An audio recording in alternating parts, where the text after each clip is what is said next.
كتاب أنزلناه إليك مبارك ليدبروا آياته وليتذكر أولو الألباب.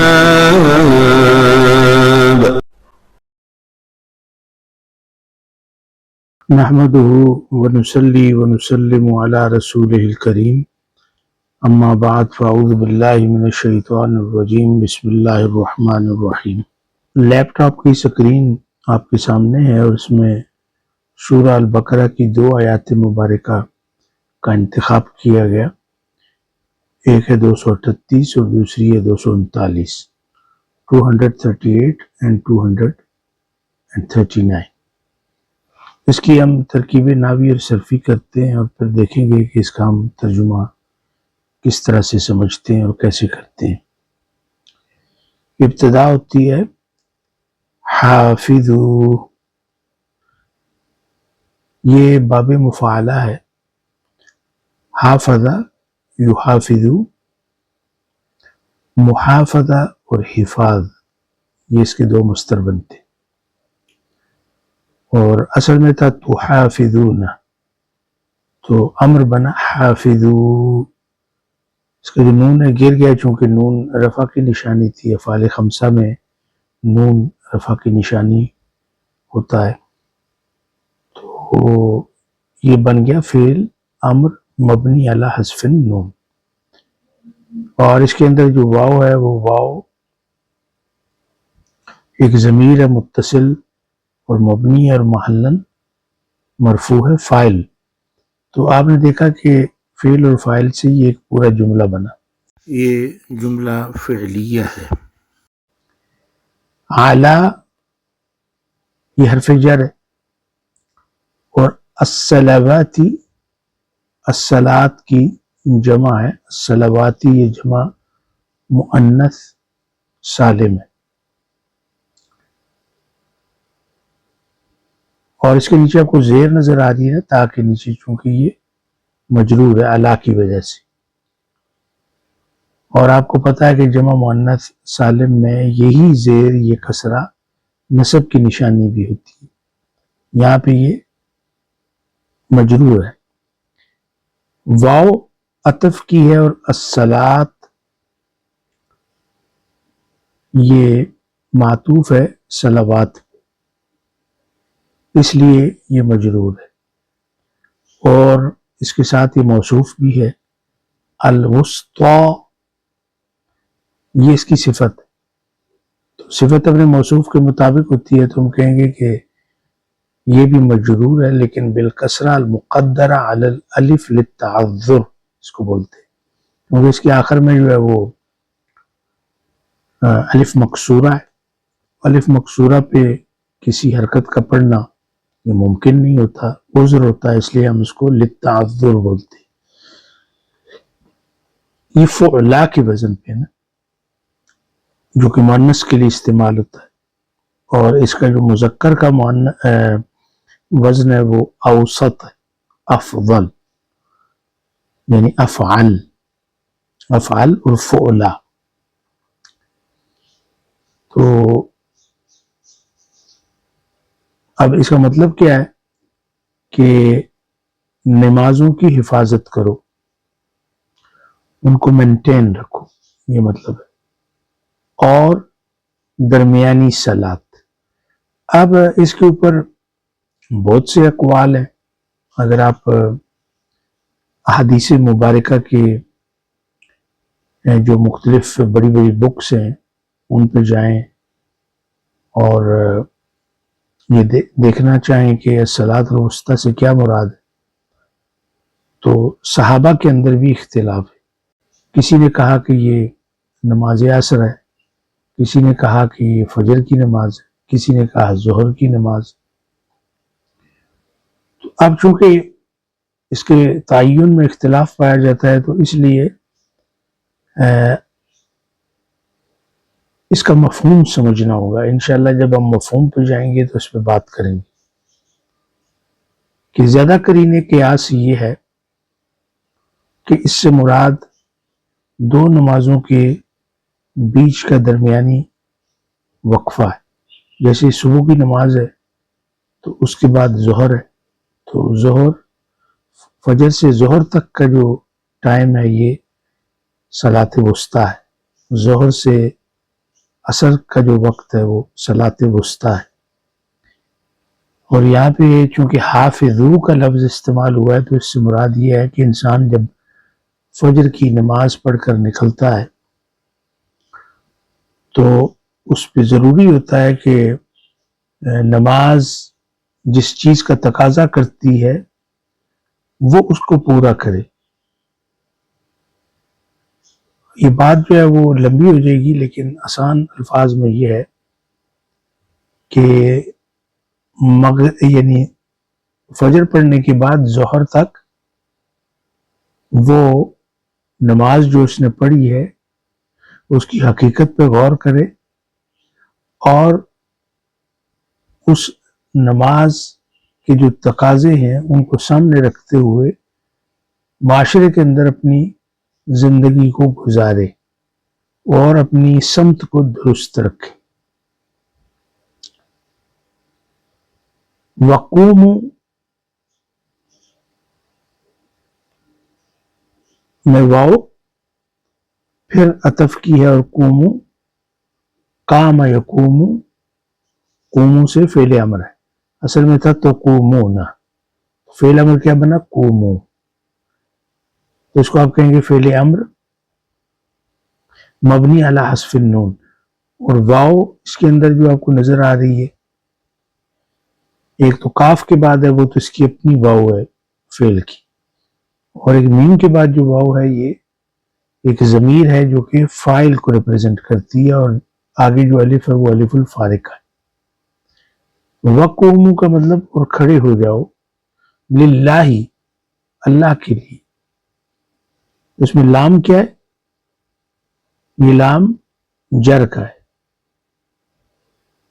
اور اللہ ہی یہ لفظ جلالہ ہے مجرور بالکسرہ ظاہرہ چونکہ لام آیا ہے۔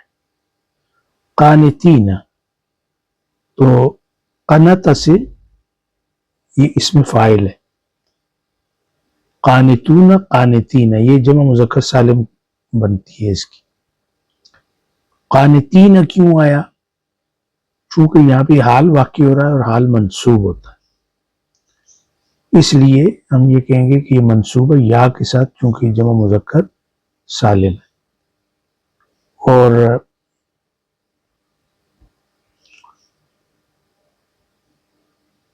اللہ کے لیے خلوص کے ساتھ کھڑے ہو جاؤ، قانتین، یعنی آپ کی جو ساری توجہ ہے وہ خدائے رب ذوالجلال کی طرف ہو، یہ قانتین کا مطلب ہے، یعنی آپ کی توجہ کا مرکز اللہ ہو۔ یہ تو اس کا ترجمہ تھا، ابھی ہم اگلی آیہ مبارکہ کی ترکیب کرتے ہیں، پھر ہم اس کا مفہوم دیکھیں گے۔ فَإِنْ خِفْتُمْ، اس میں جو فا ہے یہ استئناف کی ایک نیا جملہ شروع ہو رہا ہے، اور ان آپ نے بہت دفعہ پڑھا ہے کہ یہ حرف شرط ہے، ان حرف شرط جازم، اور فعل مضارع پہ جب داخل ہوتا ہے تو اس کو جزم دیتا ہے، لیکن اس کے بعد ابھی جو آیا خفتم یہ فعل ماضی ہے، اور خافا اس کا مادہ ہے، یعنی واحد مذکر غائب کا صیغہ ہے، خافا اور اس کا فعل مضارع کیا ہوگا؟ یخافو، تو خافا کی جب آپ گردان کریں گے تو جب یہاں پہ پہنچیں گے تو یہ خفتم بن جائے گا، یعنی خافا خافا خافو، خافت خافتا خفنا، تو یہ جو خفتم ہے یہ کون سا صیغہ ہے؟ یہ جمع مذکر حاضر کا صیغہ ہے، اور اس میں جو تا آپ کو نظر آ رہی ہے یہ دراصل ایک ضمیر ہے جو فاعل کو ریپرزینٹ کرتی ہے، اور خفتم خود جو ہے یہ فعل ماضی ہے مبنی کس پہ؟ سکون پہ، فا کے اوپر دیکھیں سکون آپ کو نظر آ رہا ہے، اور چونکہ اس کا جو درمیان کا عین کلمہ ہے وہ محذوف ہے، اس لیے یہ اب جو خفتم ہے یہ فعل ماضی ہے، محلن کیا ہوگا؟ مجزوم، چونکہ جزم کی جگہ ہے، اور یہ فعل الشرط ہے۔ فرجالن، اس میں جو فا ہے اس کو کہتے ہیں فا الواقعہ فی جواب الشرط، اور مطلب یہ ہے کہ فا کے بعد ایک اصل میں فعل امر ہے جو کہ محذوف ہے، اور وہ ہے سلو، تو ہوگا فصلو رجالن، اور پھر تم نماز پڑھو۔ فَإِنْ خِفْتُمْ، اگر تمہیں کوئی خوف ہو، یعنی جنگ کا عالم ہو، افراتفری کا ماحول ہو، تو اس صورت میں خوف کی حالت میں اگر تم ہو،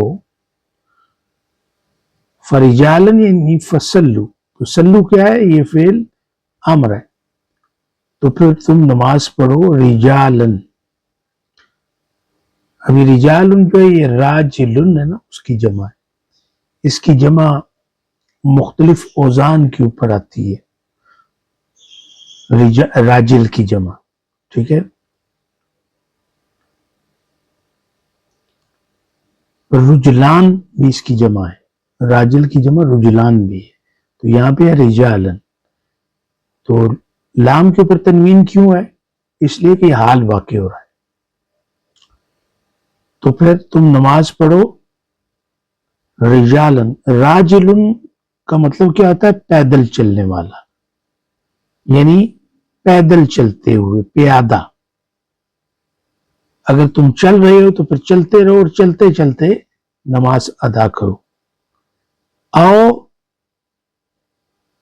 یہ عطف ہے، رکبانن یہ راکبن کی جمع ہے، راکب کہتے ہیں سواری، سوار کو، یعنی کسی بھی سواری پہ ہو، اس وقت تو یہ گھوڑے، اونٹ اور اس طرح کی چیزیں ہوتی تھی، تو اب اگر کسی چیز پہ بھی آپ سوار ہیں، گاڑی میں ہیں، جہاز پہ ہیں، موٹر بائک پہ ہیں، سائیکل پہ ہیں، کسی جانور کی پیٹھ پہ ہیں، تو اس میں یہ سب کچھ شامل ہے۔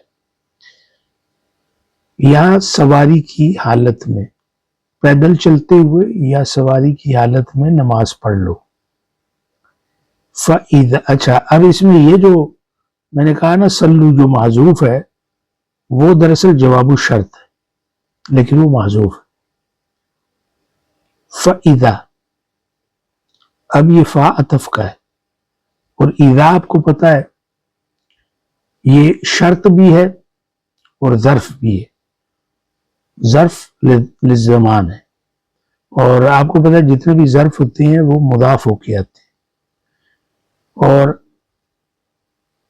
مضاف یعنی تو یہ ہے یہ اذا، لیکن یہ محلن منصوب بھی ہے، نصب کی حالت ہے، اور وہ جو اس کا جواب ہے نا اذا کا، ایک تو فعل الشرط ہے، ایک جواب الشرط ہے اس کا بھی، تو اس کی وجہ سے یہ منصوب ہوتا ہے۔ امنتم، امن یأمن، اور امنتم یہ جمع مذکر حاضر کا صیغہ ہے، فعل ماضی ہے، مبنی ہے کس پہ؟ سکون پہ، تو امنتم اس کو آپ کیا کہیں گے؟ یہ فعل الشرط ہے۔ فَاذْكُرُوا اللَّهَ، اس میں یہ جو فا آپ کو نظر آ رہی ہے یہ وہی ہے فا الواقعہ فی جواب الشرط، اور اذکروا اصل میں یہ فعل امر ہے، مبنی علی حذف النون ہے، اصل میں تھا تذکرون، تو جب اس کو امر بنایا تو بنا اذکروا، فا جب لگا تو یہ ہو گیا فاذکروا، تو یہ فعل امر ہے، مبنی علی حذف النون ہے، اور یہ جواب الشرط ہے، غیر جازم اس کو کہیں، اور اس میں یہ واو آپ کو نظر آ رہی ہے، یہ والی واو یہ فاعل کی ہے، اور الف کون سا ہے؟ الف اس کو کہتے ہیں الف الفارقہ۔ اللہ کے اوپر آپ کو زبر نظر آ رہی ہے، یہ کیوں ہے؟ اس لیے کہ یہاں پہ مفعول بھی منصوب ہے بالفتحہ الظاہرہ۔ فَإِذَا أَمِنْتُمْ، اور جب تم امن میں آ جاؤ، یعنی خوف کا الٹ ہے نا، وہ افراتفری ختم ہو جائے، جنگ کا ماحول ختم ہو جائے، اور خوف جو ہے وہ ختم ہو جائے، تم امن میں ہو، سکون میں ہو، فذکروا اللہ، تو بس اللہ کو یاد کرو۔ کما علمکم، اس میں کاف کیا ہے؟ یہ اس کو کہتے ہیں حرف جر و تشبیہ۔ ما اس کو کہتے ہیں حرف مصدری مبنی علی السکون، اور مبنی ہوتا ہے سکون کے اوپر۔ علم یعلم تعلیم، یہ باب تفعیل میں سے، اور معلم اس کا اسم الفاعل ہے۔ اس کا مطلب کیا ہوگا؟ جیسا علم اس نے سکھایا، کم تمہیں، تو کم کیا ہے؟ یہ ضمیر متصل ہے، مبنی اور محلن منصوب ہے چونکہ مفعول بہ ہے۔ تو علامہ کے اندر جو ایک فاعل ہے چھپا ہوا ہے اور وہ ہوا ہے، وہ کس کی طرف لوٹتا ہے؟ اللہ کی طرف۔ اور پھر ما جو میں نے کہا یہ محلن کیا ہے؟ مجرور ہے چونکہ اس کے پیچھے حرف جر ہے۔ پھر اگلا ما دیکھیں، یہ اسم موصول ہے اور مبنی ہے، اور محلن کیا ہوگا؟ منصوب ہے چونکہ یہ مفعول ثانی ہے، دوسرا مفعول، مفعول ثان، ما۔ ابھی دیکھیں لم، لم کے بارے میں آپ نے پڑھا تھا کہ یہ حرف جازم، نفی و قلب اس کو کہتے ہیں۔ جازم اس لیے کہتے ہیں کہ یہ فعل مضارع کو جزم دیتا ہے، نفی اس لیے کہتے ہیں کہ یہ نفی کے معنی پیدا کرتا ہے، قلب اس لیے کہتے ہیں کہ جو معنی ہیں وہ مضارع سے ماضی کی طرف چلے جاتے ہیں۔ تکونو، تکونو، کان یکونو، یہ فعل ناقص ہے نا، اس کو فعل ناسخ بھی کہتے ہیں، اور یہ مجزوم ہے بحذف النون۔ مجزوم کیوں ہے؟ کہ اس کے پیچھے لم ہے، حرف جازم ہے، اور اس کے اندر یہ جو واو آپ کو نظر آ رہی ہے تکونو میں، اس کو کہیں گے کہ ایک ضمیر ہے، متصل ہے، مبنی ہے اور محلن مرفوع ہے، یہ کانا کا اسم ہے، اور الف ہے الف الفارقہ۔ تعلمون، تعلمون یہ فعل مضارع ہے، مرفوع ہے بثبوت النون چونکہ افعال خمسہ میں سے ہے، یہ نون اس کی رفع کی نشانی ہے، اور اس میں جو واو ہے یہ کس کو ریپرزینٹ کرتا ہے؟ فاعل کو، ایک ضمیر ہے نا، تو یہ ایک پورا جملہ دراصل بن گیا ہے فعل اور فاعل سے، اور یہ پورا جملہ محلن منصوب ہے چونکہ یہ کانا کی خبر ہے۔ کانا کا جو اسم ہے وہ مرفوع ہوتا ہے اور اس کی خبر منصوب ہوتی ہے۔ اب مطلب اس کا کیا ہے؟ کما علمکم، جس طرح اس نے تمہیں سکھایا، یعنی اللہ نے تمہیں سکھایا، اس طرح ذکر کرو۔ کیا سکھایا؟ ما لم تکونوا تعلمون، جس کے بارے میں تم نہیں جانتے تھے، تو وہ اللہ نے تمہیں علم دیا۔ اب ان دونوں کا با محاورہ ترجمہ کرتے ہیں۔ سب نمازوں کی حفاظت کیا کرو اور درمیانی نماز کی، اور اللہ کے لیے ادب سے کھڑے رہا کرو۔ پھر اگر تمہیں خوف ہو تو پیادہ یا سوار ہی پڑھ لیا کرو، یہ بریکٹ میں لکھا ہے نا چونکہ وہاں پہ بھی سلو معذوف ہے۔ پھر جب امن پاؤ تو اللہ کو یاد کیا کرو جیسا اس نے تمہیں سکھایا ہے جو تم نہ جانتے تھے۔ یہ اس کا با محاورہ ترجمہ تھا۔ ان دونوں آیات مبارکہ کی ترکیب نحوی صرفی اور اس کا ترجمہ کرنے کے بعد ہم کس نتیجے پہ پہنچتے ہیں؟ کہ قرآن مجید انسان کو صرف عبادات کی فہرست نہیں دیتا بلکہ عبادت کی روح سکھاتا ہے۔ اب یہ آیات ہیں 238 اور 239۔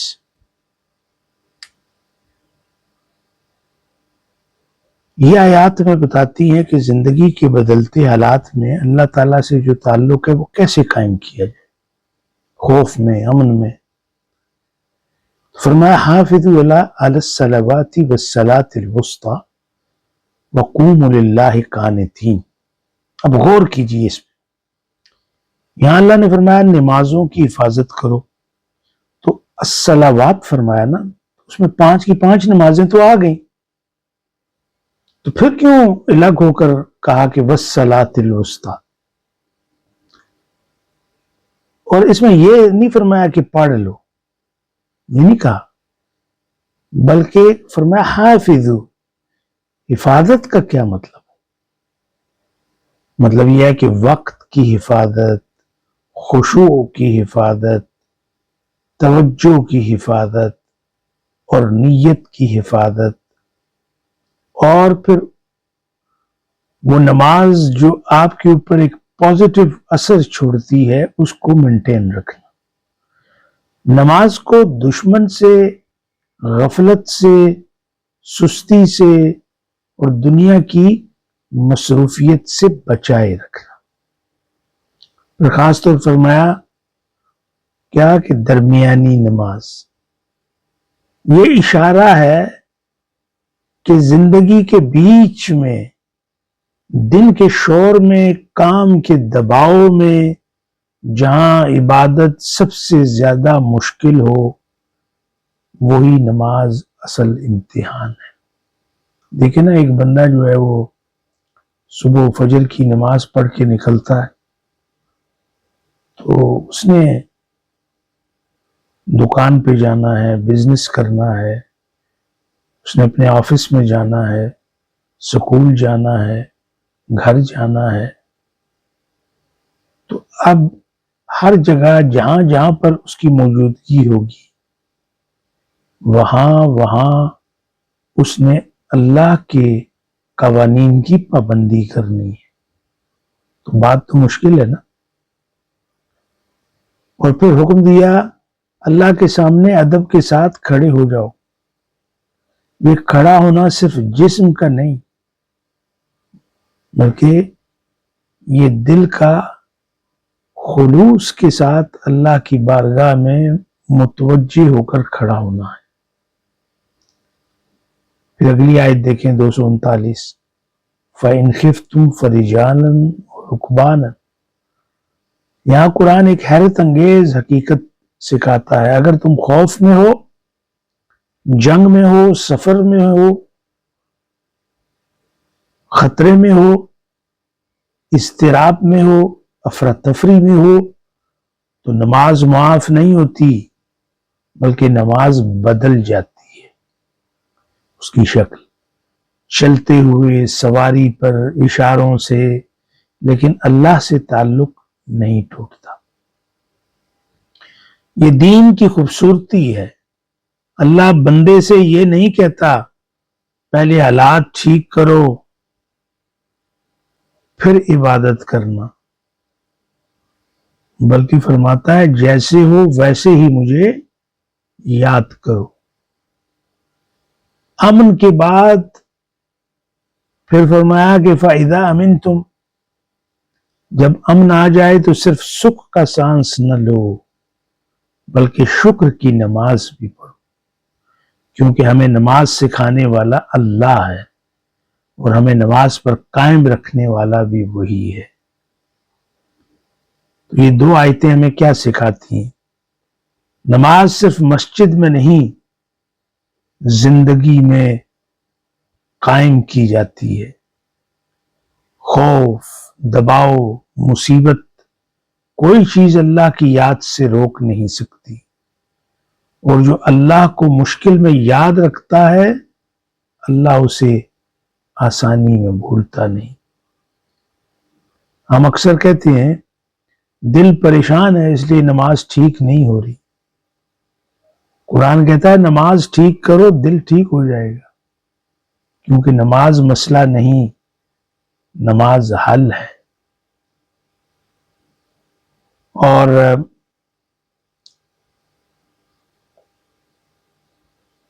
یہاں پہ جو بات یاد رکھنے والی ہے وہ یہ ہے کہ نماز کی جو حفاظت ہے وہ صرف ادائیگی نہیں، ایک ذمہ داری ہے. حفاظت کا مفہوم صرف وقت پر پڑھ لینا نہیں، بلکہ نماز کو ترجیحات میں زندہ رکھنا، اسے دنیا کے دباؤ سے محفوظ رکھنا اور دل کو نماز کے اندر زندہ رکھنا. یہ خطاب لاپرواہ انسان سے نہیں، بلکہ اس انسان سے ہے جو نماز پڑھتا ہے مگر نماز اس کی زندگی پر حاوی نہیں ہوتی. یہ جو الصلاۃ الوسطی ہے، اس کے اوپر میرا ایک پورا لیکچر ہے، اس کا میں آپ کو لنک دیتا ہوں، وہ آپ ضرور دیکھیں تاکہ یہ سمجھ آ سکے کہ الصلاۃ الوسطی کا مفہوم کیا ہے. اس کو خاص طور پر اللہ نے یہاں پہ ذکر کیا ہے اور علماء نے اس پر طویل بحثیں کی ہیں، لیکن قرآن کا اسلوب بتاتا ہے کہ اصل توجہ نماز کے وقت سے زیادہ نماز کے مقام پر ہے. وسطی وہ نماز ہے جو مصروفیت کے بیچ آتی ہے، جو کام، تجارت، نیند اور تعلقات کے درمیان کھڑی ہوتی ہے، جو انسان کی ترجیحات کا امتحان لیتی ہے. یہی وہ نماز ہے جسے سب سے زیادہ قربان کیا جاتا ہے، جس کی طرف توجہ نہیں دی جاتی، اور اسی لیے قرآن نے اسے نام لے کر بچایا ہے. اور پھر دوسرا جو مفہوم سمجھنے والا ہے وہ ہے وَقُومُوا لِلَّهِ قَانِتِينَ. یہ اعلان ہے، میں کھڑا ہوں مگر مالک کے سامنے، میں خاموش ہوں مگر دل بول رہا ہے، میں حاضر ہوں مگر دنیا سے کٹا ہوا. یہ نماز کی وہ کیفیت ہے جہاں انسان خود کو نہیں دیکھتا، صرف اللہ کو دیکھتا ہے. سبحان اللہ. تو اصل بات یہ ہے کہ نماز کی جو حقیقت ہے اس کو سمجھا جائے، اور اللہ نے جو ہمیں زندگی گزارنے کے قوانین سکھائے ہیں ان پر عمل کرتے ہوئے زندگی گزاری جائے، تو اس کا مطلب ہوتا ہے نماز کی حفاظت کرنا. آج کے لیے اتنا ہی کافی ہے. اگلے سیشن تک کے لیے اجازت دیجیے. اللہ حافظ. وما علینا الا البلاغ.